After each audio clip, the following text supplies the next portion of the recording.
Good afternoon, ladies and gentlemen.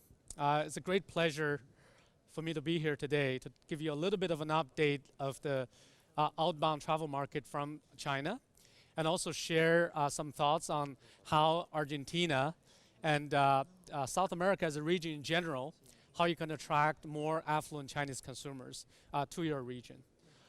What we gathered here today is actually a so-called long week holiday in China. It's called the Golden Week. How many of you have heard of the Golden Week in China? Okay, so the Golden Week is actually one of the busiest times in the China market when people actually travel. There are two long holidays in China. One is in October, that's for the National Day holiday. The second is in January, end of January, early February for the Chinese New Year. But Chinese New Year is more for family gatherings. So the October holiday is really, really big for tourism in China. If you are in China right now, you will see pictures like this. This is actually taken on October 1st at the outbound terminal from Beijing International Airport. You will see, people at train stations like this, at ferry stations, on the highway, on Tiananmen Square in Beijing, on the Great Wall, on the Bund in Shanghai. So this is happening right now in China as we speak. So if you look at the statistics published by CNTA, China National Tourism Administration, these are the statistics on the first day of the Golden Week. So 14 million trips taken on the first day of the Golden Week on the train, on the high-speed rail system in China. Almost 1 million trips taken by airplanes. And they're projecting for the whole week in China, there will be over 500 million trips taken, all in this 7-day period in China. This is domestic travel. International travel, CNTA hasn't published any statistics yet, but I had a little survey in my WeChat friend circles. WeChat is like Facebook, so you can see all your friends update. So I did a little survey of where my friends are going. These were all taken on October 1st, so the same day with about 500 of my friends. So let me just give you some of the destinations they have visited. Seychelles, Myanmar, Japan, Italy, Australia, Thailand, UK, Cambodia, Austria, Russia, Ireland, Czech Republic, Morocco, Dubai, Germany, Spain, Israel, and the United States of America. Had I taken these screenshots 3 years ago, we would have seen a lot more people traveling within the Asia region. You will see a lot more pictures from Thailand, from Malaysia, from Hong Kong, from Taiwan. But now you see, 2 years later, the market has changed so dramatically. People are all over the world. They don't concentrate in Southeast Asia as they used to. The market is changing very, very dramatically.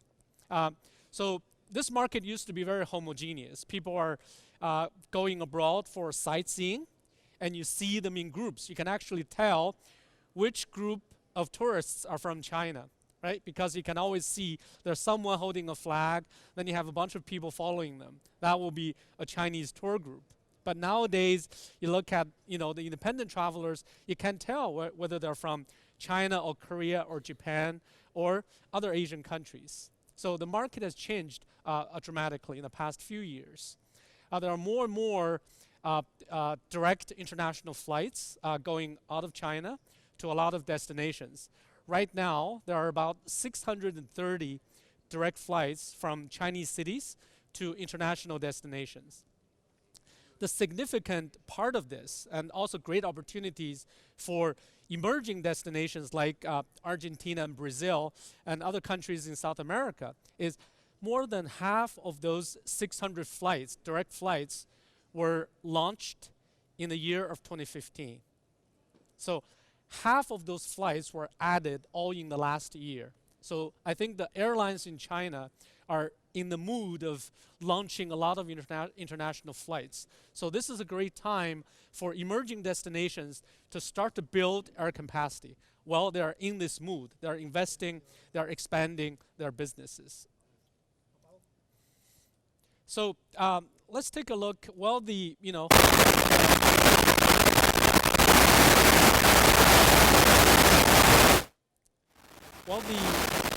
market is changing.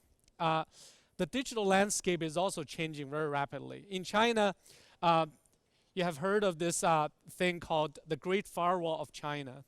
Right? This is something that blocks Facebook, it blocks Twitter, it blocks Instagram, and a lot of other Western websites from being viewed in China. In their places, we have other social media. I mentioned one, WeChat, but there are others.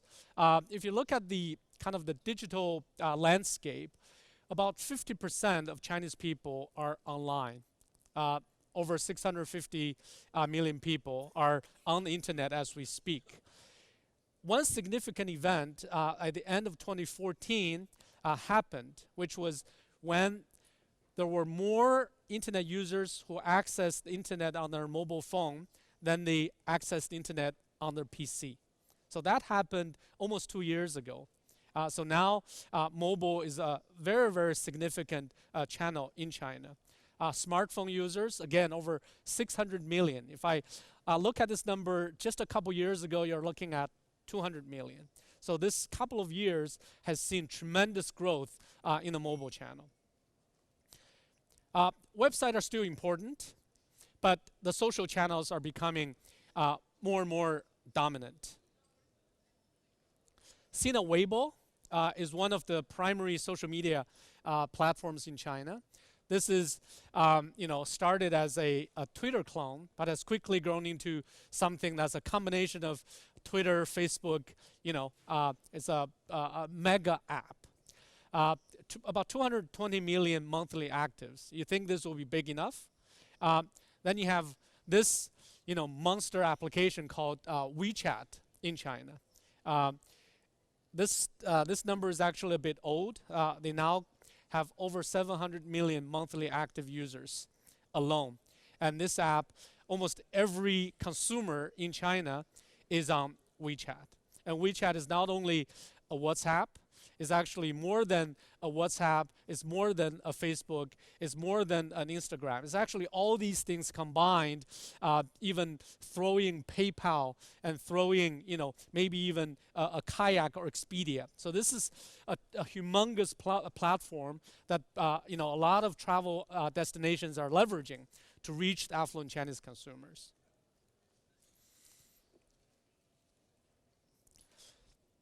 So let's take a look at some of the numbers.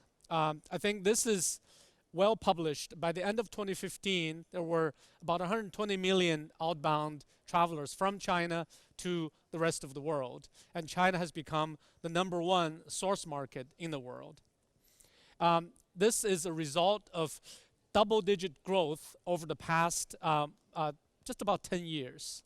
I think this is the first year we're probably going to see maybe a single-digit growth, and I'll explain the reason why the growth has slowed down a little bit, but the base has become so big. Even 8%, 9% increase is still a very, very significant increase. In terms of spending, Chinese people spend a lot of money when they travel abroad, especially some of the first-time travelers.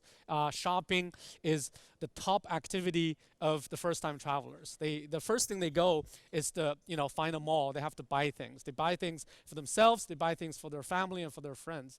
That's why you see on average a Chinese tourist will spend somewhere between 3 to 5 times than that of a Japanese traveler or an American traveler. So this is a curve that shows the exponential growth of the tourism expenditure outside of China. Travel is still primarily domestic in China. If you look at the kind of the makeup of all tourism market, still more than 90% is traveling domestically. International travel only accounts for 3%.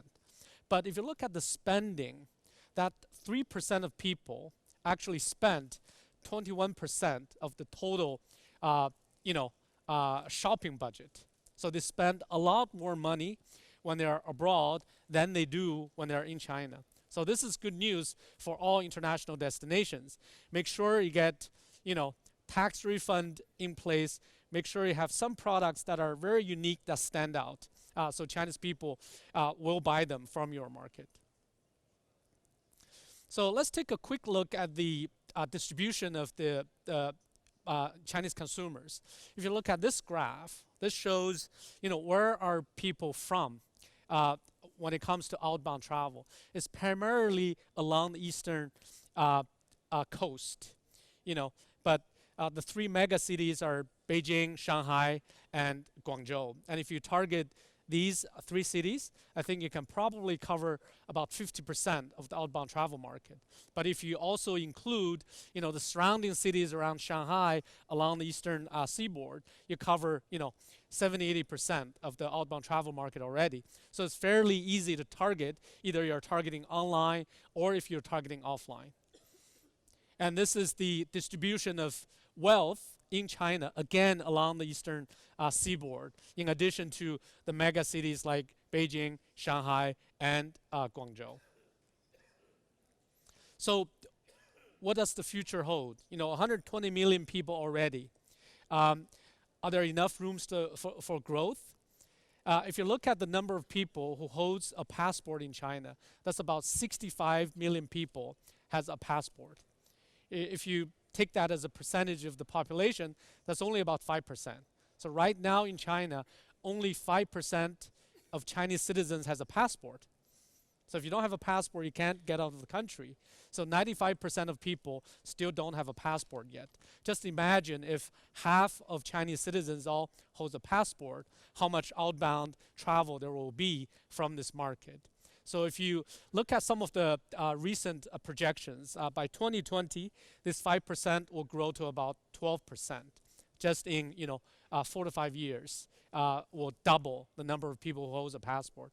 And people apply for a passport because they want to go abroad. So we get to ask a lot, what is a Chinese tourist look like? The first thing I always tell people is, there's not a stereotypical Chinese tourist. They do not exist. They come in many different, types and faces. Their motivations are quite different. Some people travel for leisure, some people travel for business, some people travel just for shopping, and some people travel for, the betterment of their family, for kids' education. Some people travel to buy real estate in other countries. So there's not a stereotypical Chinese tourist. And they're also quite different in their experience levels. There's still a lot of first-time travelers. These are called inexperienced travelers. I think they still account for about, half of the market. Then you have the experienced mass market travelers. These are people who've been abroad a few times, but they're still mass market travelers. Then you have the most coveted market segment, which is the experienced affluent travelers. And these are people who's been abroad a few times. They're also more focused on experience than anything else. The first-time travelers want to get their picture taken in front of the Eiffel Tower, in front of the Statue of Liberty, and they want to actually travel to 9 countries in 10 days in Europe. Very busy schedules. But the affluent travelers would go to a destination and stay for a week or even longer. Just experience the local culture. And this is the market that everybody is trying to attract, right? You think, everybody's trying to attract Chinese consumers. There are a few markets that have said, I have enough Chinese travelers to my market. Now I have to pick and choose. I don't want everybody because I'm having too many Chinese already. Now I only want, the people who would actually generate revenue for the local businesses instead of staying at a Chinese-run hotel, buying at a Chinese-run shop and eating at Chinese restaurants. But the more affluent segment of the market will try to live like a local, at least for a period of time. So this is the market segment a lot of destinations are trying to attract. So just a quick word about millennials. This is a very significant market segment in China. More than half of the Chinese outbound travelers are so-called millennials, and they are mostly independent travelers. If I ask the young people in my company, would you travel in a tour group? They will say, kill me before I join the tour group. Right? They will always travel by themselves or in a small group or travel with their families. They also travel for, experience. They're looking for things that are different. They're not looking at sightseeing anymore. They're looking at, what do I learn from this market? How can I improve myself by visiting these destinations? They use social media. Social media is, something they eat and sleep with. They're on WeChat almost 24 hours a day. Right? So how to reach them, you have to get onto WeChat, have to get on Weibo, and these type of social media platforms. So this is also a fairly young but affluent segment of the market. We say the affluent consumers in China, on average, 5 to 10 years younger than their Western counterparts. Some people would ask why are Chinese young people are richer than their counterparts in Europe, in North America and South America. And the reason is actually very simple, because they're spending their family wealth. The family tradition is very, very strong in China. I would give all my money to my kids. That's kind of what is expected. So you see a lot of young people traveling around the world and spending like crazy. It's because they're spending their family wealth. So some of the winners and losers, recent winners and losers in outbound travel in China. If you look at the winners, for example, South Korea and Japan. South Korea, 70% of all their international tourist arrivals are Chinese. So if you walk on the streets of Seoul, you walk on the streets of some of the resort cities, they're all Chinese. If you walk into some of the shopping malls and shopping outlets, I can guarantee you they're probably 80–90% Chinese, right? And they're quickly reaching over 5 million Chinese visitors a year in South Korea. It's one of the biggest winners in recent years. Japan is a very big winner. Despite all the political difficulties China is having with Japan. If you ask, are Chinese people friendly with the Japanese people? The answer is probably no. But Chinese keep traveling to Japan. And one of the reasons is Japan actually delivers a great experience to the tourists. Every tourist coming back to China is having something positive to say on social media. And that is influencing others to go to Japan.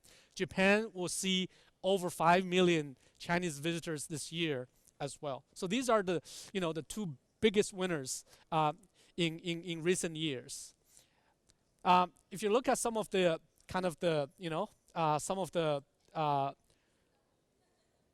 losers, Hong Kong and Taiwan are the biggest losers the past couple of years. In 2015, tourist arrivals to Hong Kong from China were down 50%.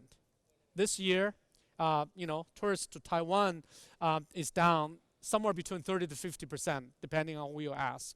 And the reason, unfortunately, is primarily driven by politics. Taiwan has a new government that is not very pro-unification. So that's driving the government kind of decisions of not encouraging people to go to Taiwan. So you see the tourist arrival numbers are coming down tremendously. But you have other emerging markets that are also winning. Seychelles, Russia, Morocco, Israel are some of the destinations that are seeing somewhere between 50% to 100% growth year over year. Morocco, give you a very good example. Morocco give Chinese a visa waiver policy in 2015, and their tourist arrivals increased by 3-folds in 1 year, and they expect the increase to be 10-fold by 2020. So this is a good example of a simple change in visa policy can change, the scale of the tourist business from China. So how do you attract Chinese visitors to Argentina, to Brazil, to South America? Our recommendation would be, take a systematic approach. Don't do one thing. Don't say I need to go and do some events, do some road shows with the travel trade. Don't say I only do social media to influence the users. Take a systematic approach. Do something like this.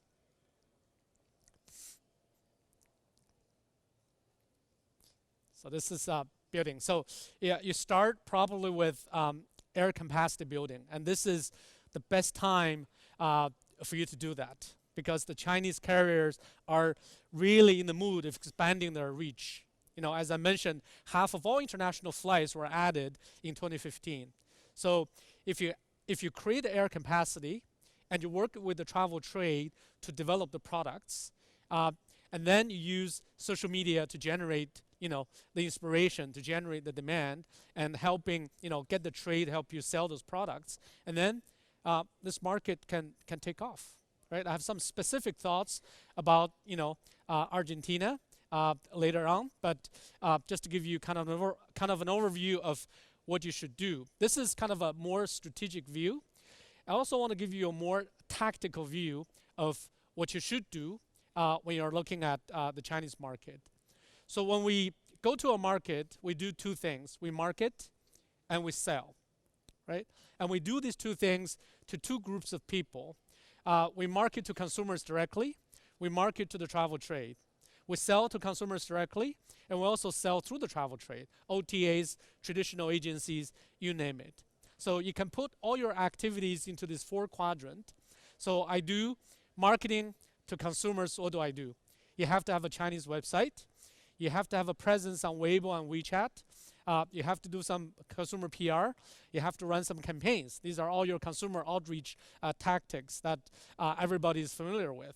How do you reach the travel trade? You do your traditional roadshows, but you can also train them, give them training online. We have built a platform called China Travel Academy that will allow you to reach out to the travel agency community via WeChat. So it's as easy as publishing a URL, and everybody on WeChat can learn about your destination, right? When you look at selling, destinations don't sell, but you have partners, you have suppliers that will sell in China. You can sell direct. It's possible, especially for destination activities, but you can also sell, through the travel agencies. There are ways for you to manage that distribution channel. And there's ways for you to encourage the selling of your products, through third parties. So some specific thoughts about, attracting people to this market. The visa policy change. I'm one of the first persons to enjoy the benefit of the electronic travel authorization. So go Argentina. So I was asking the immigration officer, how many people have you admitted on this travel authorization scheme? He told me probably a few hundred. So I'm one of the earliest people to enjoy this scheme. I think this scheme will work wonders in China, especially considering how many people are holding the 10-year multiple entry visas to the US.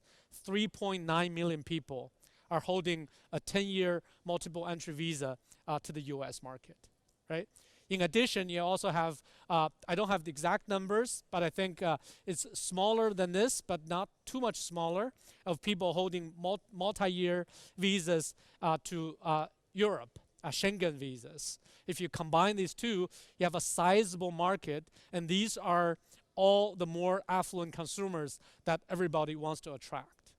But this process is not working very well right now. Just tell you, I went through this whole process. I had a lot of difficulties. I have a lot of hurdles I have to come through. For example, the website is hosted not in China, so you have to use VPN to get access to the website. The processes, some of the web pages are not translated in English, are still in Spanish. Those will be very difficult for a Chinese user to complete. And then some of the travel agencies don't know about this. My ticketing agency, when I was planning for this trip, my ticketing agency was telling me, oh, you can't go. You don't have enough time to apply for a visa. It takes 2 weeks. I said, oh, there's that online application I can use. What are you talking about? So they don't know about this yet. The Lufthansa ticketing agency at the check-in counter doesn't know about this visa. I showed my paper. They were like, can you just enter Argentina with this piece of paper? I said, yes, I can. Okay, hold on, let me ask somebody. So I had to ask 2 people before they can confirm you can actually get on the flight. So there's a lot of work that can be done to train your partners in the airlines, to train your partners in the travel agency industry, to get the word out to the affluent consumers in China. You can actually come to Argentina by simply filling out a form online. It will take you a couple days and you can go through this whole process, right?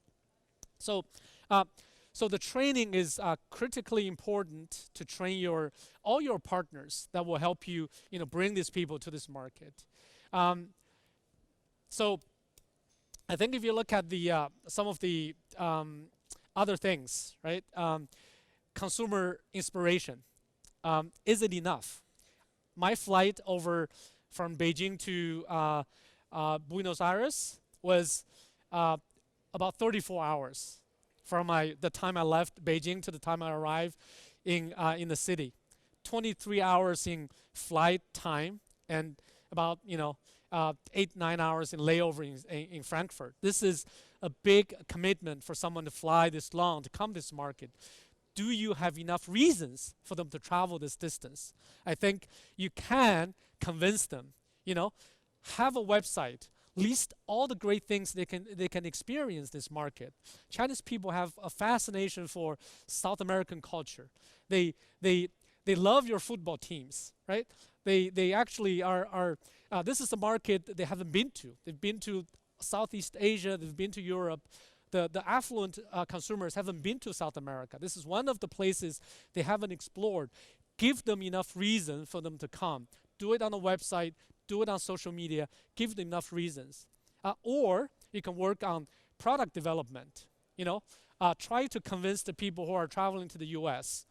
Maybe add a leg. You're in the U.S. already. Come to South America. Add a week. Make your trip. North America and South America. Maybe when they travel to Australia, there's a direct flight from Sydney to Buenos Aires. Do that. There are ways for you to, work on the product development side to try to convince them, the 30-hour travel time is no big deal, right?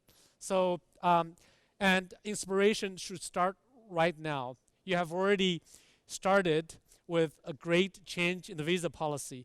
I think it's time to start telling people why you should come to this market. Lastly, just give you a few words about Dragon Trail Interactive. We're a digital marketing agency. We focus 100% on the China market. We help our clients market to Chinese consumers by developing Chinese website, by developing presence on Chinese social media, by running integrated campaigns. We work for many country destinations, airlines, cruise lines, rental car companies, and things like that. So by being here in Buenos Aires and meeting every one of you, I hope to tell you you have a friend in China. If there's anything you need help in China, give us a call. We'd be happy to help you out and work together to bring more Chinese to this region. With that, thank you very much.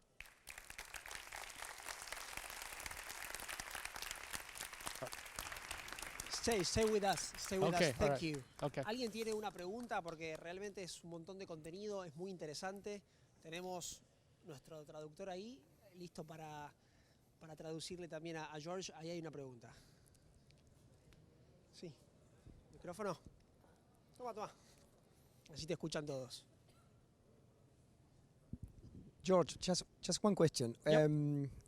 How can we do to bring more airlines traveling direct to Buenos Aires? Today we have, you know that in South America you have Air China flying via... I can't hear you clearly. The sound is very sorry. faint. How can we do to bring Chinese airlines landing in Buenos Aires airport? How to Today- work with the airlines? Yeah, today we Okay. have Air China Yep. landing in São Paulo Yep. via Madrid. Yep. And I think that it would be a great issue to bring them to have a Chinese airline, Yep. Hainan, Yep. landing Yep. in Buenos Aires. Yep. I think working with the state-owned airlines is definitely one way to go. With this change in the visa policy, maybe it's time to reach out to China Eastern, Air China, and China Southern. These are the state-owned airlines. But one of the most aggressive airlines in the last year or so launching international flights is Hainan Air. I see a new route launched by Hainan Air almost every month. San Jose, Boston, Israel, they're launching all over the place. I think someone should reach out. I think the NTO should reach out to Hainan Air. I think, as I mentioned, they're in the mood of expanding internationally. I think the government has been providing some incentives for them to develop international flights. This is the right time to approach them.